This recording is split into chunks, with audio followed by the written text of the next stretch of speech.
Hi YouTube, welcome back to my channel. I had a comment from one of my Instagram followers. I think it's Neva LA, maybe a number involved in the handle, who I guess watches on YouTube as well, because she suggested that in the context of having talked about my favourite products for 2016, would I also say about the products that I had been most disappointed in, which I thought was quite a good idea, as we're all still waiting, or we're still waiting here in the UK. Well, I'm still waiting here in the UK for the new spring products to buy and talk to you about. I'm really itching to get my hands on some new stuff. I don't know, it's like an addiction, but I think any day now at the end of January, but in addition to, I think, we get these things a bit later than the US and some of the rest of Europe. I haven't really had time to go out shopping, so I'm kind of stuck with online shopping late at night, and there's certainly none of the new collections up on the websites yet. So I thought it was a good idea. I would talk, sorry about that strange light in the back there, a little about the things that I'd been a bit disappointed in. I mean, to be honest, I didn't really buy anything last year that was absolutely terrible, and I would say, don't touch with a barge pole, and it wouldn't suit anyone at all. Because firstly, I do quite a lot of research before I buy most items. I tend to stick to brands that are fairly high quality, and I like their stuff, and I know it suits me. And I also recognise that even when there are things that I don't think work out as well for me as I hoped, you can often see why other people might like them. I think what's interesting is that even though I have favourite high quality brands, obviously Chanel, Tom Ford, Guerlain to a slightly lesser extent, it's interesting that you can definitely get Duff products even within a quality brand. And the second thing is that you can definitely notice when certain things seem to be very hyped on the internet, although I'm genuinely puzzled sometimes as to why people claim certain products are so fantastic and they really seem very ordinary to me. But that's life, isn't it? We all have different preferences. So with that kind of context, one of the items I was most disappointed in, I can't actually show you because I was so disappointed I sold it fairly quickly on eBay. And it's a good example of one of those products that was really, really popular, and you hardly saw a bad word said about it, and I just didn't get the hype, even though I quite like the range. And that was an Hourglass ambient lighting special edition palette that I think probably came out in the spring, summer. I think it was called Surreal Light. Now, I do like quite a few of the Hourglass products, specifically their ambient lighting powders. I've got a kind of special edition multi-palette that I really love, which just has the ambient lighting powders. I've got some individual ones. This one, Luminous Light, I think it's probably the first I ever bought. I'm still not down to pan, but I have worn it a lot. I really, really rate these as luxurious finishing powders if you like a subtle glow. I was more disappointed with the blushes when they brought them out. I got rid of several that I found just weren't very long lasting on me, but this one I really like. It's Mood Exposure, and I wear that a lot. So I was very excited about this mixed palette that had both powders, highlighters and blush, and I think a kind of bronzer contour powder in. So there were 4 powders and four kind of small squares and one long of an illuminating powder, and it was packaged in a kind of faux marble, which is very trendy at the moment. So maybe that will tell you the one that I'm talking about. I just found, firstly, the pans were really, really small, but secondly, more importantly, the blushes weren't the blush wasn't pigmented. The bronzer wasn't pigmented. I didn't like the glow powder. I just felt all the powders were really inferior in quality to the normal full-size ones, and I didn't get why that palette had people raving on the internet. I thought it was really inferior to the rest of the line. As I say, I got rid of it quite quickly. The other thing I suppose you can learn is that sometimes you start off liking a product and the immediate impressions aren't necessarily accurate. And this Dior Show Colour and Contour pen is a good example of this. These came out in the spring, and they have a kind of colour at one end and a pencil at the other. And I was really enamoured with these when they first came out. I bought 3, I think. This is the only one I've got left. And I loved using the colour as a kind of base for powder eyeshadows. And I still do use this one under kind of lavender eye looks occasionally. What I found fairly quickly after I started using them was that they were drying quite badly. They were slightly drying on my eyes, but more to the point, the pencil in one just literally kind of dropped out. And I had the same problem with the Marc Jacobs gel liners, which I think I showed you in the summer. I was very excited, I bought a kind of multi-set of those. Again, they got a big launch here in the UK and people raved about them. I found the pens were just terrible. I mean, literally the colour bit fell out of the bullet in 2 of them really quickly. One of them fell right down my sink because I tend to put my makeup on over the sink in the bathroom, and I lost that one completely, and they dried up really, really quickly. I would say also the Marc Jacobs eyeshadow palettes, which again people rave about. I can't show you one because I got rid. I was pretty disappointed with. They were very soft and luxuriously presented, and soft in the sense that they were easy to apply.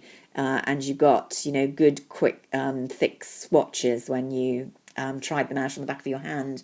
But I found on the eyelids, they just didn't blend well. They didn't blend with each other and other shadows. So you got a kind of muddy look if you, tried to do anything very complicated with them. And they were very powdery with quite a lot of fallout. So I was pretty disappointed for the price with those, and I got rid of mine. The other disappointing item was the NARS Sarah Moon. I've actually got this one for sale on eBay because I'm not keeping it. These are the Dual Intensity, and they were the first Dual Intensity NARS products I've tried. I don't know whether they're not typical. I love the packaging of the palette, but I just find the product isn't very intense at all. It's kind of wishy-washy, not pigmented, really difficult for me to work with. So big disappointment there. Then I guess even in the lines that I love, there were products that were a bit of a disappointment to me. For Chanel, the main disappointment was the liquid lipsticks, which launched in the autumn, the Rouge Allure Ink, which again got fabulous crits on YouTube. People say they put them on, they do take a little while to dry, but then they can eat 3 meals with them and they stay in place for 12 hours. Just hasn't been my experience with them. I bought 3. When I started using this one, which was the kind of most neutral colour, I realised it, just doesn't work for me. I got rid of the other 2, but, I'll try and work my way through this. It's not a horrible, horrible product. It colours your lips when you put it on. It's a bit too slippy for my inclination. It doesn't dry, that's for sure, and it doesn't dry your lips up, but equally it just doesn't dry, so it's very slippy on me for a long time, and it just comes off even if I don't eat or drink. And I do drink quite a lot of water and coffee as the day goes on. It doesn't last any longer than any previous lipstick or liquid lip product. I actually prefer the Guerlain liquid lip products to this in terms of last, and they're not brilliant. The other continuous gripe I've had with Chanel is the reformulation of their nail polishes, which happened actually towards the end of, I think, 2015, but I didn't really buy many until this last year. Two main gripes, really. I actually quite liked the old formulation. They did vary, but I found I get, after a professional manicure, 4 to 5 days out of the old formula. It is fair to say I have a huge collection of literally hundreds of Chanel nail polishes, which I've collected over the years, and some of them are very old, and those ones tend not to last as long because the formulation's obviously improved over the years as well as degrading over time. But again, people rave about the new formulation. I don't find it lasts any longer, and in some cases less long than the old formulation. And I really, really regret the fact that they have changed the bottles, so you don't now have the number and name of the polish on the front. I mean, that's just a collector's point. It makes my collection, far less interesting to me to look at and more difficult to kind of differentiate between the different ones. I will say there were a couple of examples where the new formula was great. The nail gloss that came out at Christmas, Rouge Radical, I love. Not Christmas, autumn, I love, and I had in my favourites. So there are exceptions, but overall, the new formula is a bit of a disappointment to me. And Tom Ford didn't have a brilliant year. My primary disappointment was with the relaunched eye creams. They've put them in smaller pots for pretty much the same price, which I have less of an issue about because, to be honest, I'm never going to be able to get through the bigger pots. So particularly if that keeps the price down, I don't have too much of an issue about it. But I found the formulation is not as thick and pigmented. It's a little more liquidy than the old one. I've been trying to kind of illustrate that on swatches, and I have to say it's really difficult because I haven't got any absolutely comparable colours. Partly because the burnished copper that I have here, I've got an old formulation of a very similar colour, but it's not here at home with me. I've left it at the office, so I can't really show you quite what I mean about that. But, I mean, if I just take this one, I haven't got a comparable one. I mean, it's really nice, but it's a lot more watery and, shall we say, subtle than the old formulation.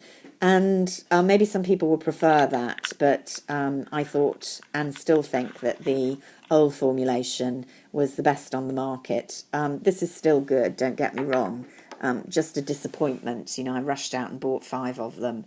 And to be honest, I don't use these new ones as much as the old ones. And the other slight disappointment was the Tom Ford Waterproof Foundation Concealer. Again, this was, I think, a late summer, autumn launch here in the UK. Again, it's not a bad product. It's a perfectly nice foundation. And I think it is waterproof, which if you need that, it does deliver. But it's expensive, and I actually still prefer the Traceless Perfecting. I find this is a little bit more kind of gunky to apply, thicker, I suppose, and sits a little bit more on the surface, so is less kind to dry patches or just dry skin generally. And that might be the nature of the beast, the waterproof aspect of it, which in truth, in our climate, I don't really need a waterproof foundation. So I'm not saying this is a terrible product, but unless you're really in dire need of a waterproof foundation or live in a climate where, that is more important than it is here in the UK, I don't think it's worth the extra money, particularly over there. Slightly cheaper, I have to say, not much. Traceless Perfecting. I have this with a lot of new foundation launches.